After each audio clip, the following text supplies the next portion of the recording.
길거리에서 껌을 씹는 행동이 범죄로 처벌받는다면 상상이 되시겠습니까? 실제로 그런 나라가 있습니다. 바로 동남아시아의 도시국가 싱가포르입니다. 싱가포르는 세계에서 가장 청결한 도시 중 하나로 꼽히는 국가입니다. 지하철에선 물도 마시면 안 되고 쓰레기 투기나 무단횡단에도 엄격한 벌금이 부과되죠.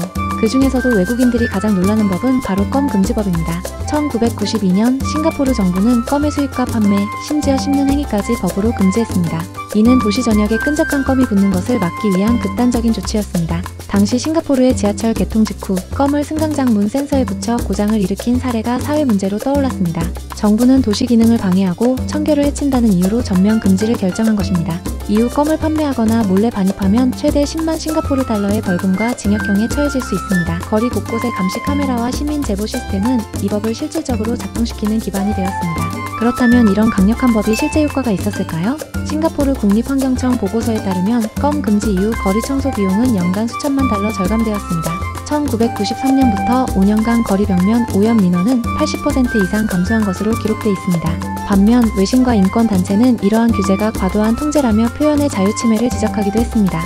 일부 시민들은 껌을 씹는 자유까지 국가가 규제해야 하느냐는 비판적 여론도 형성했습니다. 하지만 싱가포르 정부는 공공의 질서와 위생이 개인의 기호보다 우선한다는 입장을 고수했습니다. 특히 관광객과 이민자 증가에 따른 도시관리 효율성을 위해 불쾌감 유발 요소를 원천 차단하는 정책이 유지된 것입니다. 그렇다고 싱가포르에서 모든 껌이 완전히 금지된 건 아닙니다. 2004년 미국과 자유무역협정을 체결하면서 일부 기능성 껌에 한해 허용되기 시작했습니다. 니코틴 껌, 치아 건강 껌 등 의학 목적의 제품은 의사의 처방과 신원, 확인을 거치면 구매할 수 있게 된 것이죠.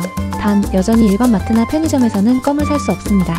길거리에서 껌을 씹는 행동 역시 여전히 단속 대상입니다. 우리는 껌을 자유롭게 씹는 것이 너무나도 당연한 일처럼 느껴지지만 싱가포르에선 그 한 조각의 껌이 도시 정책과 문화의 경계를 가르는 상징이 됩니다. 껌 하나로 깨끗한 도시를 유지할 수 있다면 개인의 자유는 어느 정도까지 제한되어야 할까요? 법이 엄격해서 불편한 도시일까요? 아니면 질서 덕분에 살기 좋은 도시일까요?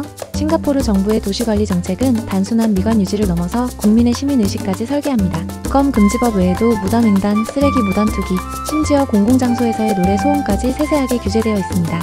이런 엄격한 정책은 파인시티라는 별명을 만들었는데 여기서 파인은 벌금이라는 이중 의미를 담고 있습니다. 외국 관광객이 가장 자주 실수하는 것은 공공장소에서 껌을 씹거나 몰래 반입하는 것입니다.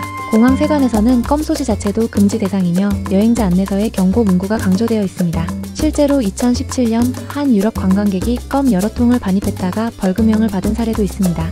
이처럼 껌은 단순한 간식이 아니라 도시 질서를 유지하는 상징적 물품이 된 것입니다. 싱가포르 현지인들 중에도 과거 자유롭게 껌을 씹던 세대를 기억하는 사람들이 있습니다. 인터뷰에 따르면 많은 시민이 처음엔 불편함을 느꼈지만 결과적으로 거리가 깨끗해졌다는 점에 만족한다고 합니다. 또한 학교 교육 과정에서도 공공질서의 중요성과 함께 껌 금지의 이유를 설명하는 시간이 포함되어 있습니다. 학생들은 어릴 때부터 규칙의 의미와 공동체 의식을 학습하며 성장하는 셈입니다. 결국 싱가포르의 껌 금지법은 단순한 통제가 아니라 사회를 하나의 정밀한 시스템으로 운영하는 방식의 일부입니다. 효율성, 질서, 위생을 우선시하는 이 정책은 다른 나라에도 여러 논의를 불러일으켰습니다. 이웃 국가 말레이시아와 인도네시아 일부 도시는 이 모델을 참고해 공공시설 내 껌 금지 조례를 도입하기도 했습니다. 껌이라는 사소한 소재를 통해 우리는 개인의 자유와 공동체의 질서 사이에서 어떤 선택을 할 것인지 고민하게 됩니다. 다음에 싱가포르를 방문하신다면 껌 한 조각이 법 위반이 될 수도 있다는 사실을 꼭 기억해 두시기 바랍니다.